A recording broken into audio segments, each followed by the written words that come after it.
Hello, everybody. Welcome back to the Fertility Confidence Podcast.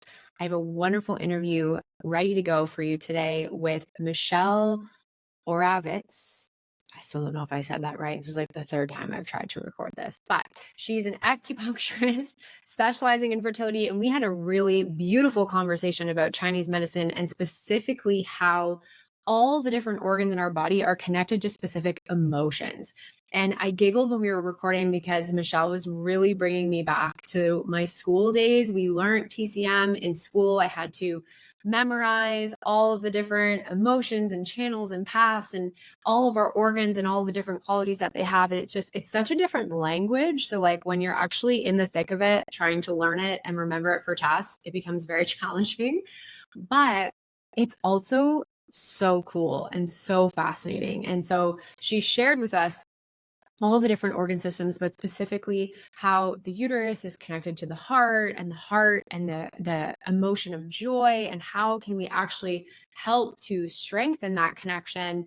And it was a really beautiful kind of reminder that there's so much to this puzzle sometimes than just, oh, egg quality, need to eat better.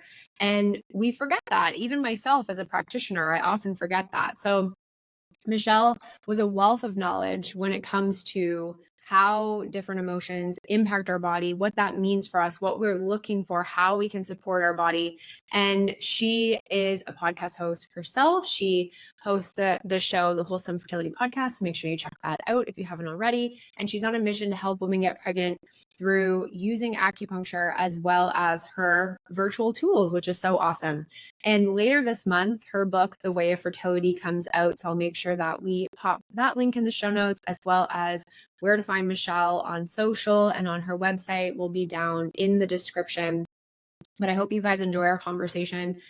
I definitely had a lot of like patient and clients sort of like come into my brain when we were chatting of like, we haven't gotten very far with her. I wonder if there's more to it than this. And this is one of the reasons truly why I still, even though I don't have a physical location, even though I'm not actually doing acupuncture anymore, I still recommend acupuncture to my clients all the time, because not only is the research there, we have an abundance of research when it comes to fertility support and acupuncture, which is amazing.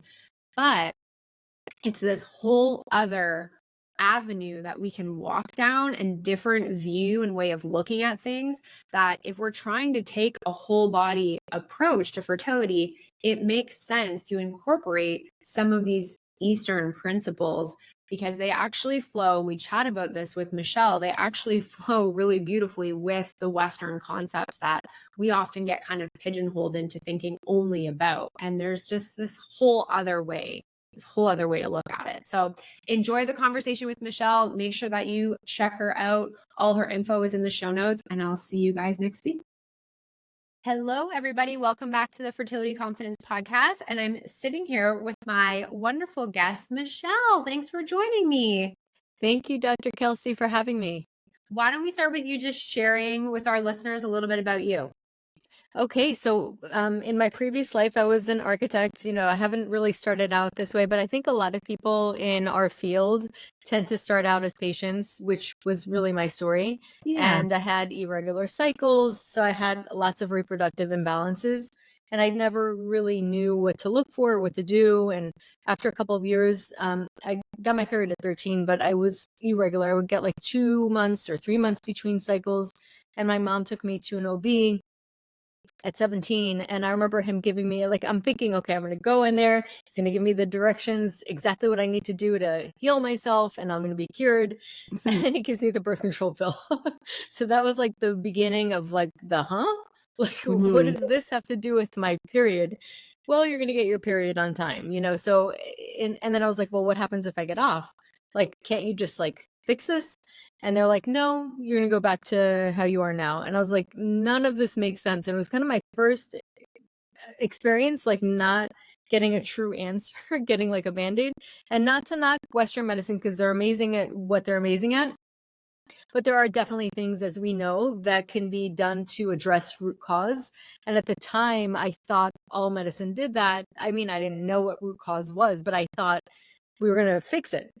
So basically years of going on and off, and then eventually having like just a lot of stress with work and being in the corporate world, and then eventually going to find an acupuncturist. And this is like at age 25. And I was like, I cannot keep going like this. Like something's off. I was off the birth control pill. And again, I'm like, no, I'm in my 20s. I'm like, this shouldn't be like this. So my mom found an acupuncturist who was in New York where she was living. I moved back, and then we started going, and we went the first time. And actually, I don't know if it was coincidence. I came home, I got my period, and he put me on like raw herbs to cook. And it was really fascinating. It was kind of like, it triggered a knowing within me. I was like, this is so interesting. I was just so fascinated by the fact that he was asking me all kinds of questions about my feelings, my dreams, my poop, my just like all these details. I was like, nobody's ever asked me these questions.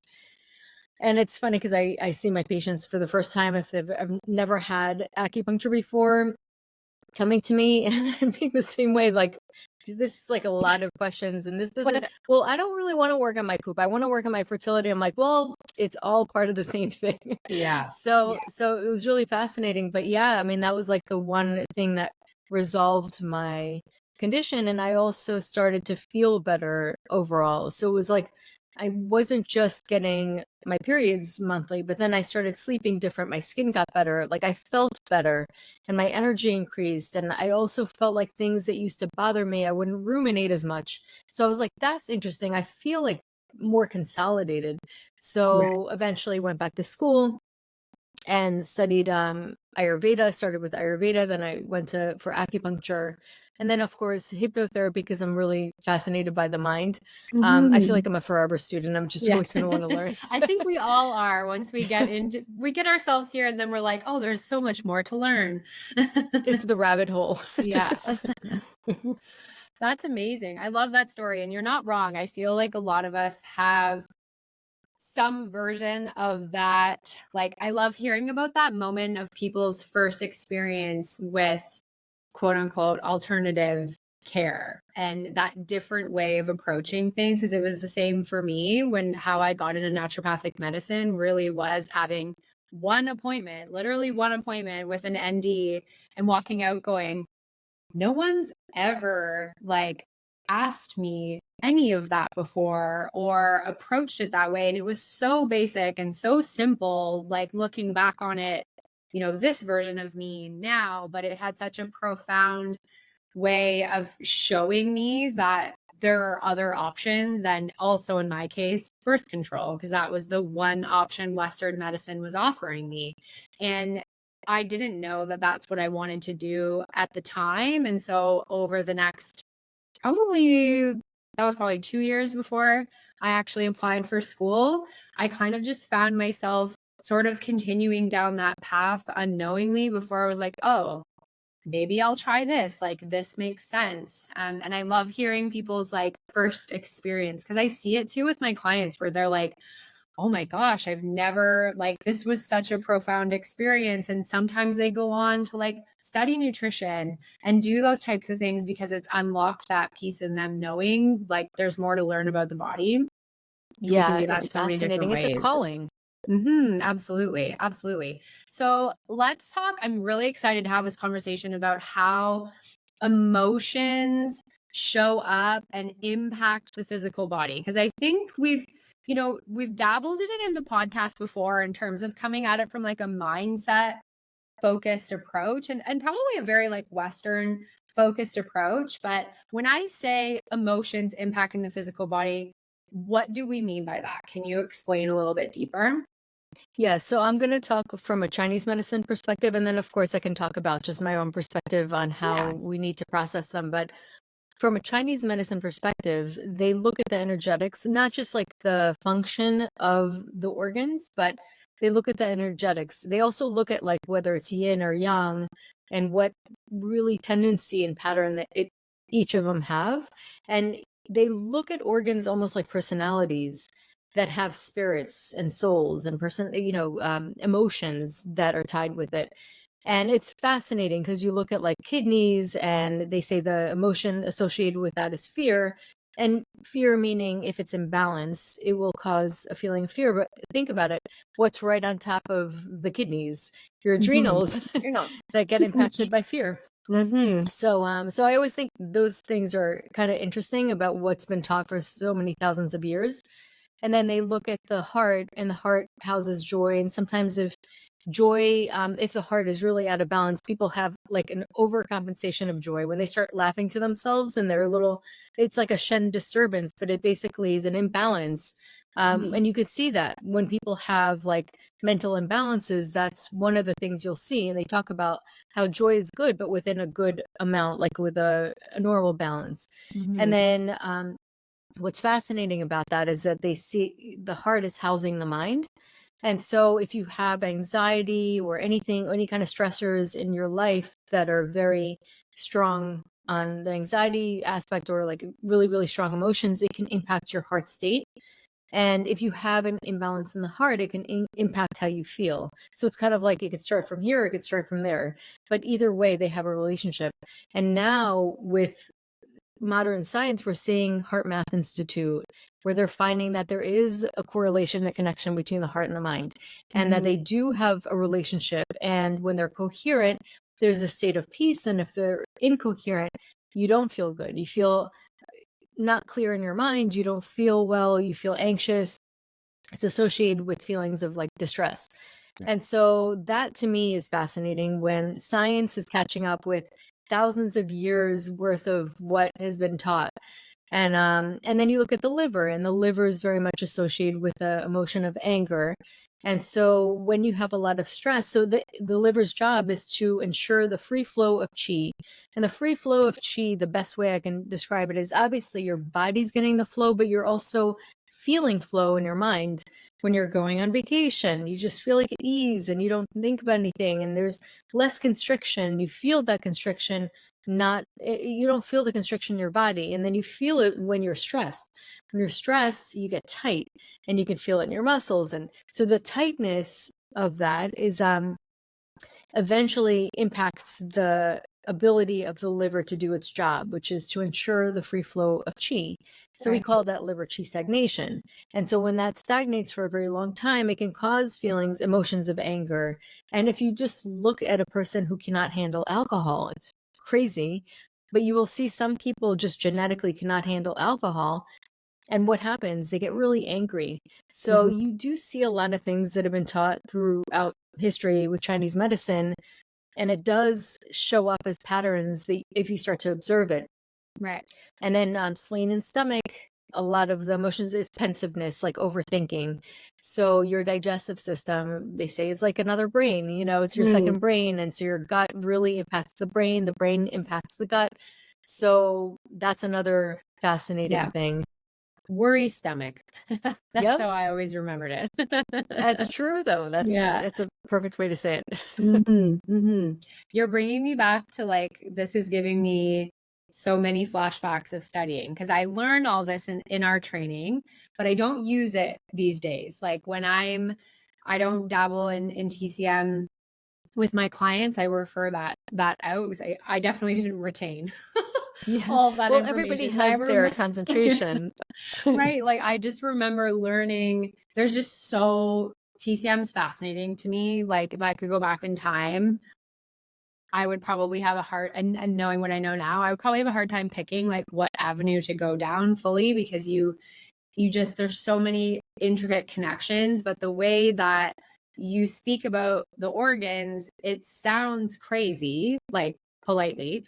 When No, I'm I sitting get it. here going, "Oh my god, I remember how totally bonkers this sounds." And I know there's going to be people listening going, "What the f is she, is she Yeah, talking about?" totally. And we can break it down further for you, absolutely. But it's like once you actually start to grasp the concept and you hear things like, oh, your liver and anger and we've all seen someone who drinks too much and gets angry and you can like start to pick up or you get really nervous and you have diarrhea or your stomach's upset or you're a little nauseous. Like once we actually put it into real life examples, it makes so much sense. And then we can take that one step further to like, okay, well, what are these symptoms telling us from a TCM perspective instead of just from a Western perspective.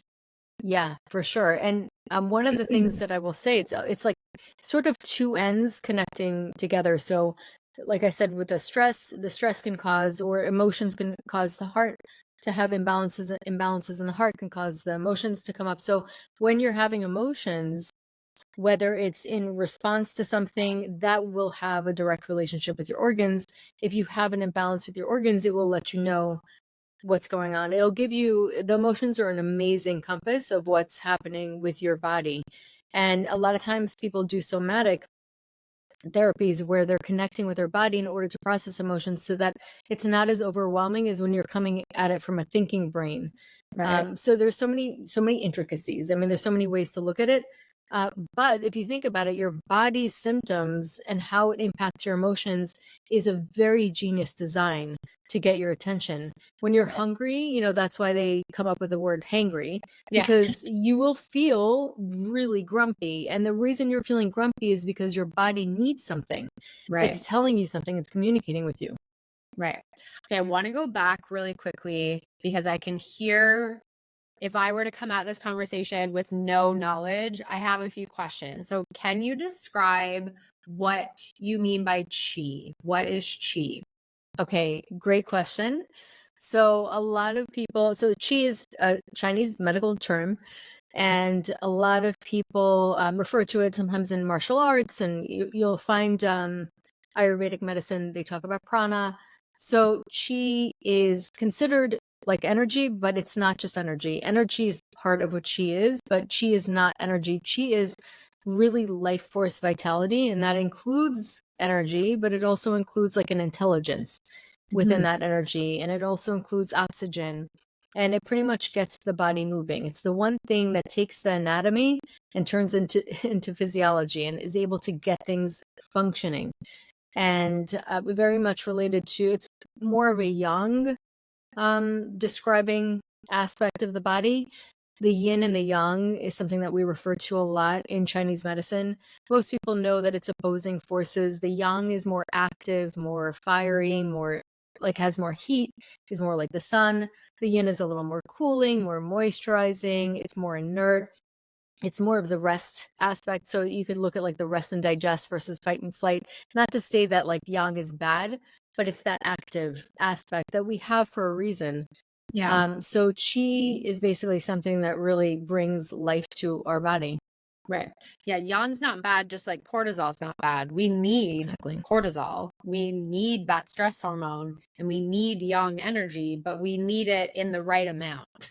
And so, where we run into problems is when there's not enough or there's too much and there's nothing to kind of oppose that different energy. And so I'm glad you brought that in because that was my next question was like, can you describe the yin and yang? Because I heard you say that. And I know a lot of people will have like a basic idea, have at least been introduced to that idea of the yin and the yang and the little symbol and know that it's like a balance, but it's good to know that like there are two different energies and one is sort of that like active, one is more of the rest. Sometimes we hear like kind of coming at it from a masculine and feminine energy standpoint as well. And so can you explain like do the different organs have a different yin and yang, or does each organ kind of have a combination of both?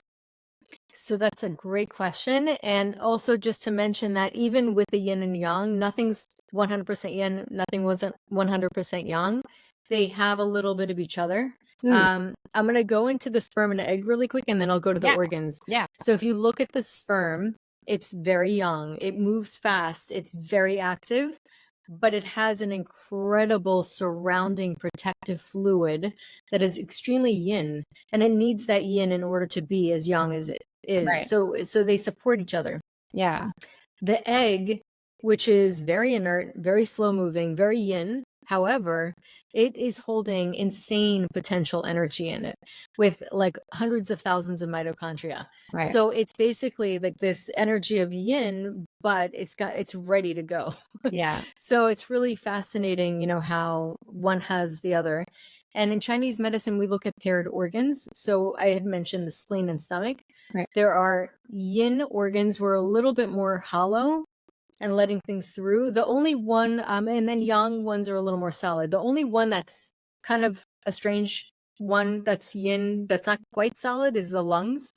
So they'll look at yin. Yin is a little bit more internal, and then yang is a little more external. And you'll see kind of like the stomach. It's more connected to the external, and Right. then also because it's got like the esophagus, and Yeah. goes to the mouth, and then the same thing with like the large intestine. That's a yang. I mean, sorry, yes, yang, because it's moving. There's a lot of stuff moving through there. Yeah. Going back to the details. And then so basically, so you'll have those different things, different paired organs, and so they're considered paired, but it also has meridians that go through both of them Right. together. So it's so intricate. It's like insane. Yeah. It's like a tapestry that all comes together in some weird way. But it also, once you learn it, does feel quite intuitive because it is talking about nature, and it makes sense to our intuition because we are nature. We're made of that. Right. I thank you for bringing that up about the sperm and the egg, because it's kind of interesting to hear the sperm yang in nature, but surrounded with that yin, and the egg is sort of yin with that internal yang. And it's funny that I immediately, when you said that, because I've never heard the sperm described that way before, I was like, oh, fascinating, because it also has to, get through the vaginal canal and get through the uterus.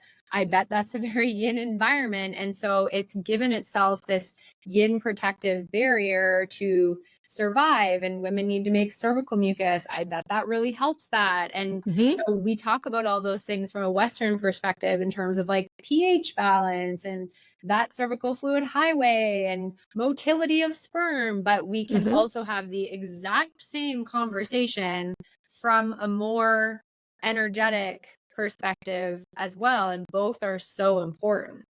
Yeah, and you could even see it in the menstrual cycle. Whereas the follicular phase, the first part of the cycle before ovulation, is very yin, and it lowers its temperature, which is more cooling. And then it goes, so estrogen tends to be more of a yin hormone, and it brings more fluids with it too. Whereas progesterone, around the second part, is considered more yang after ovulation, and then your temperature rises to being in a more yang phase. So it's just fascinating. You can see it in everything, really. You can like superimpose it everywhere. Yeah, that's crazy. So you want to start tracking your BBT, but all of the rules feel maybe just a little bit difficult. Or maybe you've actually already tried your oral BBT tracking and you are constantly forgetting to take your temperature. Your charts are super hard to interpret because your temps are all over the place, and you're feeling like maybe this is actually adding stress into your journey. I felt the exact same way when I started using BBT tracking for my own fertility journey, and I actually remember when my partner and I went backwoods camping, and he could not stop laughing because I still packed my little pink thermometer in my backpack, but I was super dedicated, so dedicated that it actually started to impact my sleep. So when I heard about Temp Drop, I was instantly curious, and after over 2 years of using the device personally, I will never pick up an oral BBT thermometer again. Temp Drop is a wearable arm device that continuously tracks your temperature during your sleep and provides you with the most accurate basal body temperature through its advanced sensors and sophisticated algorithms. No more waking up at the same time every morning, no more worrying about waking up in the night, no more forgotten temps messing with your chart. Temp Drop literally eliminates all of the complicated rules of oral BBT temping and lets you have an accurate fertility tracker without all the added stress. Temp Drop can be used if you're a restless sleeper, a night shift worker, have long or irregular cycles, or maybe you're up nursing or up with your kids and still actually have the peace of mind that the data is being collected. I am obsessed with my Temp Drop and how easy it is to chart my cycle now. So I am super thrilled to offer you guys, my podcast community, a 12% discount on your Temp Drop device using the code KelseyTD, and you can combine this with any current promotion that the company is having. So, okay, so let's talk about the uterus. What Mhm. are we thinking from like an emotional connection, yin yang? What's the uterus looking like? Okay, great question. So basically, there is actually a very specific thing. So the uterus is obviously very internal, and it has two main highways or channels that connect to two very important organs. One being two very important yin organs. One being the kidneys, and that's called the Bao, and then there's one that connects to the heart, which is Bao Mai. And then there's that heart uterus connection, which I love talking about because the heart space and that emotional state is so important and it impacts your uterus.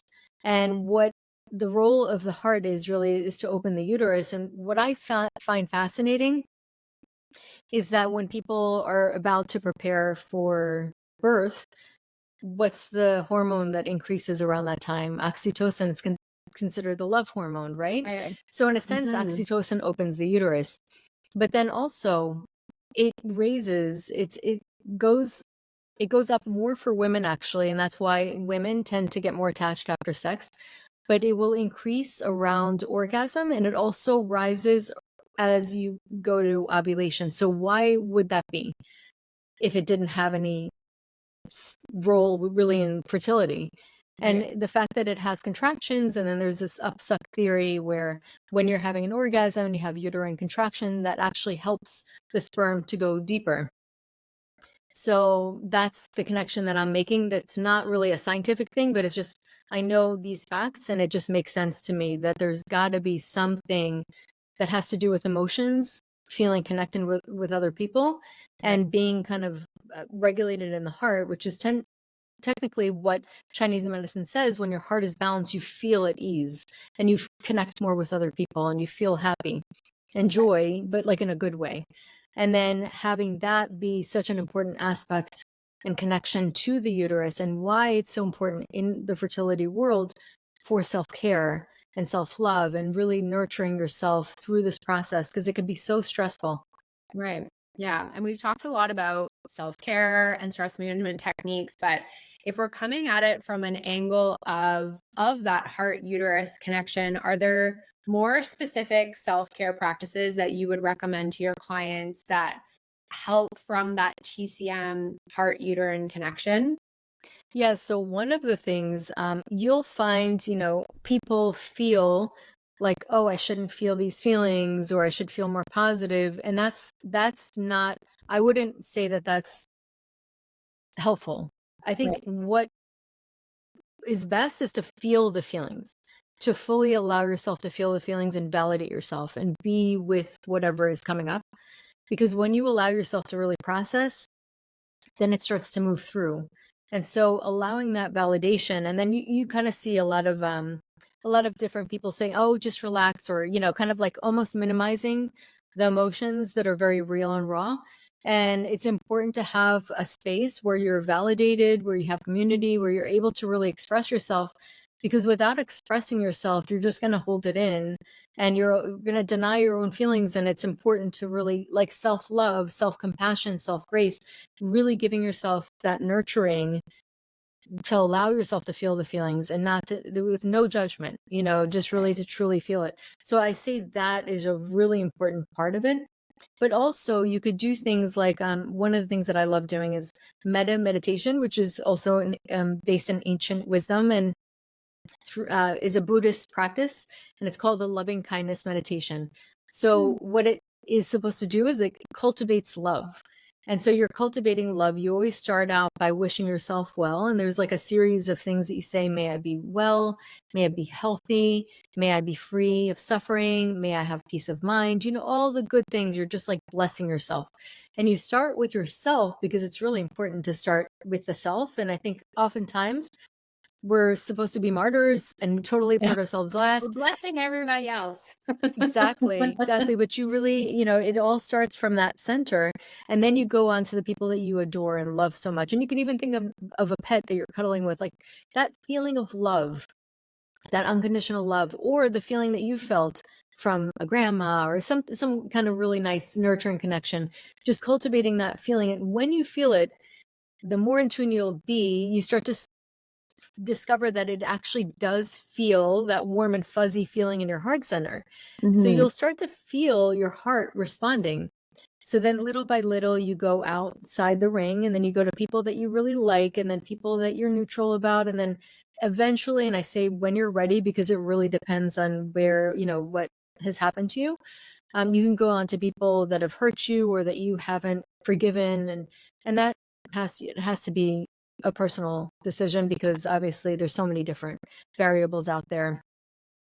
But yeah, so that could be really helpful. But then also heart math, where you can actually measure the heart brain coherence. And then there are certain exercises that they share, like breathing from the heart and imagining things that you love and connecting with that heart center. And it's just really putting our attention towards the heart center. And our attention by itself has intelligence. It Right. lights things up. And a lot of people when they talk about like it was funny, I saw a meme about like somebody making a funny face and it's like when your yoga teacher says breathe through your feet and they're like, "What?" Like, but but you know what? Sometimes you can like breathe into your shoulder and like Right. when you actually just do that, it does feel you do get a feeling. Yeah. So you're kind of focusing your intention on that area. It does release it over time. So it's kind of an interesting thing, Right. just putting that focus. And then you can also, as you're doing the, either heart math or the loving kindness meditation, you feel that heart energy. You could literally move that down. Imagine that channel going down into the uterus and say, I love you to your uterus. I mean, like really send it love because ultimately somebody had said this and I thought it was fascinating. Like the eggs, should you get pregnant with your own eggs, whether you hold a baby with the different eggs or not, you're still loving the cells and you're loving the future cells, the possible future cells, the potential cells that will eventually be the baby. Mm. So it's just so beautiful in so many ways. Yeah. Epigenetics does not just stop at physical medicine, right? Like Yeah. there's a lot coming out with mostly trauma and hopefully soon joyous emotions when it comes to how we're passing that down, through generations. And I think about that for myself when I was pregnant with my son, my oldest, I was still in school. And sometimes I see when he's anxious, I'm like, think of all the times this tiny little boy growing inside of me was just bathed in cortisol because I literally wrote Yeah. my licensing exams when I was 36 weeks pregnant with him. And so Wow. I Yeah. did a whole year of school and then studying for my exams and wrote my exams. And it really gets my brain thinking sometimes of like all of the not awesome, exposure he had to hormonal changes in me that likely wouldn't have been there if I was in a different, I mean, not guaranteed, because obviously stress comes in a variety of ways, but it was a very stressful event for me. I also wrote my exams in fear I was going to give birth at any moment. So I had Yeah. that duality of stress, right? And so when he goes through periods of anxiety as an 8-year-old, it makes me kind of sit back sometimes and wonder, like, how much of this is he actually working through that was imprinted on him in utero? And so obviously fertility podcast, we're not necessarily focused on the pregnancy aspect, but think of from this conversation the environment in which we want to be pregnant in. And if we are someone that is struggling with emotions, depression, anxiety, difficulty expressing emotions, especially seems to be a bit of a focus in terms of this type of conversation. Think of how much easier, not necessarily easier will be, but the more improved environment from a pregnancy standpoint if we actually start to work on these things now. And yes, impactful from a fertility perspective, but the beautiful thing is it also has such a wider net in terms of not just your health through pregnancy, postpartum and beyond, but the health of those children that we're also all hoping you guys get to. Well, you bring up such an important point because I think that when you're focused on just what you're focused on, you think, okay, I'll get the baby and I'll be okay. But Right. that carries through. If that anxiety is not worked through, it will come back at every doctor's visit, every test. And then after the baby's born, every exam, every, those things do. And I've seen patients from like start to finish, and I Yeah. see that anxiety come up for them after having kids and they're healthy and everything's fine. But I see that anxiety still coming up and the worry that they're having. So there is that element that just keeps continuing. It's that imprint, and that it's not, it's important to really check in with yourself Yeah. and to really acknowledge what is happening from an internal perspective. And a lot of ancient medicine or a lot of ancient wisdom is always kind of bringing you back to the going within and that inner terrain. And I think that just with modern culture, we're just not accustomed to understanding that inner terrain. And oftentimes we even hide away from it. Yeah. And I mean, a lot of us listening are all in and around the same age demographic. And unfortunately, a lot of us didn't grow up in households where talking about these things was not only allowed, but encouraged, you know? Yeah. So I know for myself included, like I had a blessed, wonderful upbringing. My parents were lovely people, but like we didn't talk about feelings. And Hmm. as a 34-year-old woman, like I'm still in therapy working on how do I, share with my husband and with other people how I'm feeling? How do I even sometimes actually share that with myself? Which Yeah. is always a really kind of fascinating thought of like, I say it all the time, like, oh, I know I'm probably stressed, but like, I don't really feel stressed because we're so good, like women who are ambitious and driven and motivated, we're so good at just like being like, oh, feel that, deal with you later, and sort of Yeah. like packing that away.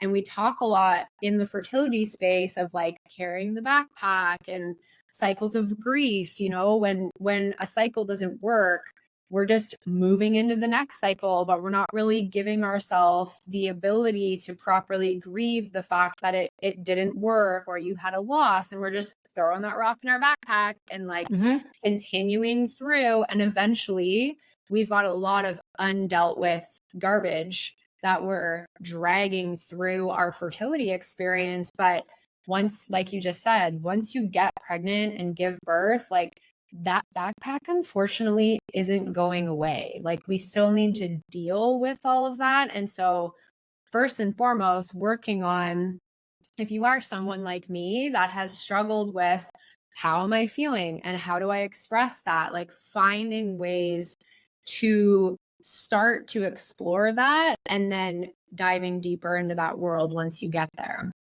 Yeah, and one of the ways that I often recommend, sometimes just going right into the feelings could be overwhelming, Mm-hmm. especially if it's like a really, really strong feeling. So one of the ways to process through that is going physical, like doing yoga. Yeah. A lot of times, or even the acupuncture, people have release, and it's an Right. energetic release, and that helps them to process like really what, because we do hold a lot of emotions in our body. Yin yoga I find to be amazing. Hips, a lot of times we Mhm. hold emotions in our hips. If we feel stressed or anxious, it could definitely show up in the hips and the Yeah. jaw. I find that the two sometimes go hand in hand. I Those see are that my a lot with two my worst patients. body parts, Michelle. How did you know? Yeah. Yeah, I'm telling you, it's crazy, but I see it. I see it a lot with my patients, and sometimes with myself. It depends, Yeah. I'll put if I'm going through a lot, I'll definitely hold tension, or like at night Mhm. I'll kind of I'll clench my jaw. Yeah. And so there's definitely like that aspect. And with yin yoga, you do a lot of hip openers, and it Yeah. can release a lot. Or going into your breath and becoming aware of your breath or your body sensations, just kind of like doing something called interoception, where you're basically becoming more aware of your body's language and sensations. And that makes it actually a little easier to process than to go directly into the emotions, Right. depending on how strong Yeah. they are. Yeah. Okay. As we wrap up here, Michelle, I'm going to ask you a totally personal for me question. And everyone who follows me on Instagram will laugh because I keep asking this because I keep getting hounded with ads for somatic yoga. Mhm. Do you know what is the difference between yoga and somatic yoga? Is there a difference or is it just like a fancy name for the same thing? Well, that's a good question. I do not know. I just know No that somatic one therapies knows. tends to be like connected to emotions. So perhaps, which I mean, yoga has always been connected to like releasing emotions and really like the union of the body and the soul Mhm. of the self. So I mean, if yoga's done right, I would imagine it's always going to bring healing. And I think a lot of people feel that. So it kind of is what it is. So it's almost like stating the obvious. I Right? don't know, not to judge. I'm just, it's kind of to me. But maybe perhaps they're looking at it from a different angle, or maybe Yeah. highlighting that aspect and kind of making that more of a thing rather than just making it like all about the physical. Right. Yeah, But I bringing don't that know. more because I've had a really good conversation with a yoga instructor before where she was like, I feel as though in the yoga community, we've really forgotten that yoga isn't just a physical practice, that it is a very mental, emotional, and breath focused practice, as well as the physical movements. And maybe that's part of that is bringing that connection back in. One of my clients messaged me when I started posting this. I'm like, Instagram thinks I need somatic yoga hard. Like I must, and now every one of you listening is going to start getting ads because I've said it 4 times. So you'll all It's see really what I it's see now, excellent. It but listens. It it's listens. listening. It's like to say it's to me. I guess it's like saying cardiac heart or something. I Yeah. don't know because I just like. Right? Yeah. Yep. I'm like, what's the difference? Is this not the same thing? Like, I don't understand. And one of my clients messaged me and she's like, I think maybe it's just more, like it's okay if you cry. It's Yeah, somatic maybe. yoga. Hey, listen, Maybe it's they more have laughter accepted if yoga. you're crying. And I was like, Yep. okay. Because a lot of the ads do talk about like, all of a sudden I got my release of emotions.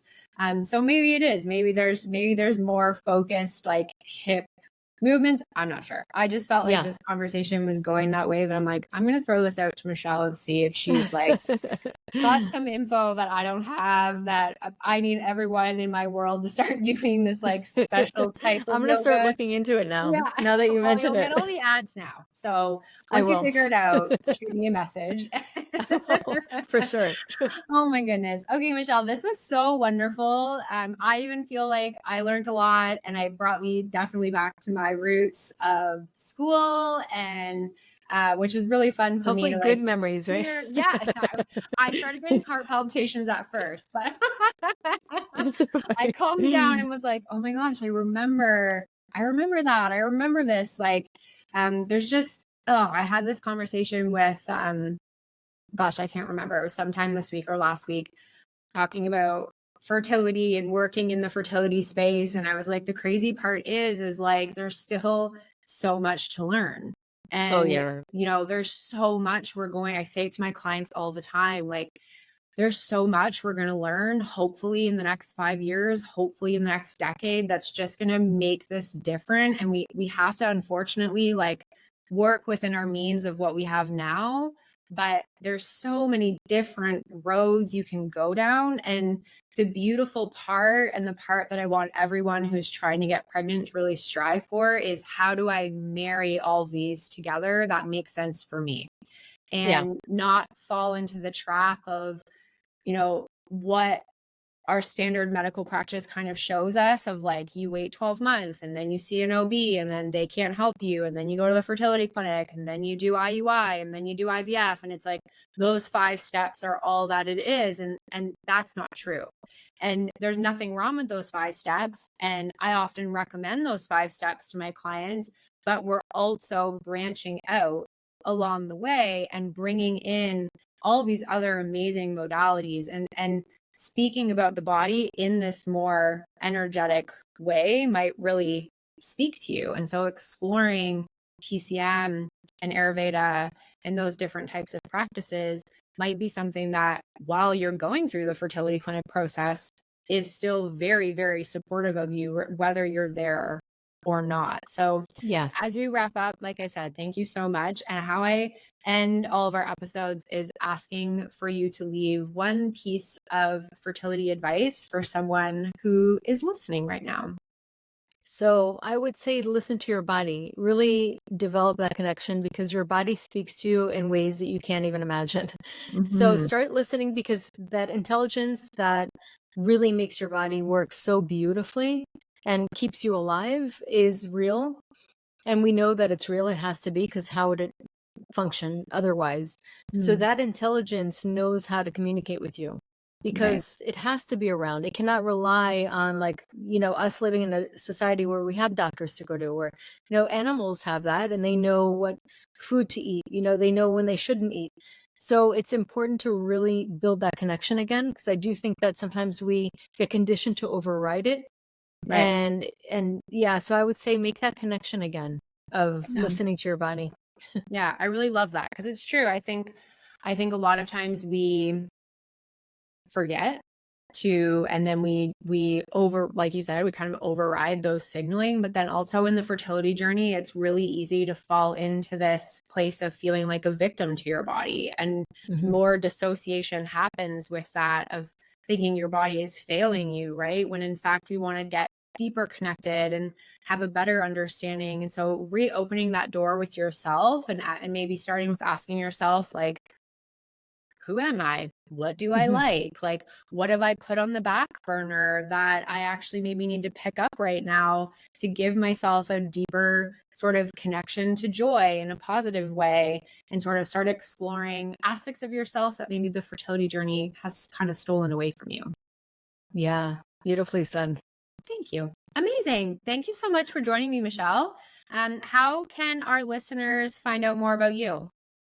So thank you, Dr. Kelsey, for having me. And also, people can go, I'm usually on Instagram, and I'll start with my website. It's michelleoravitz.com. It's just my name.com.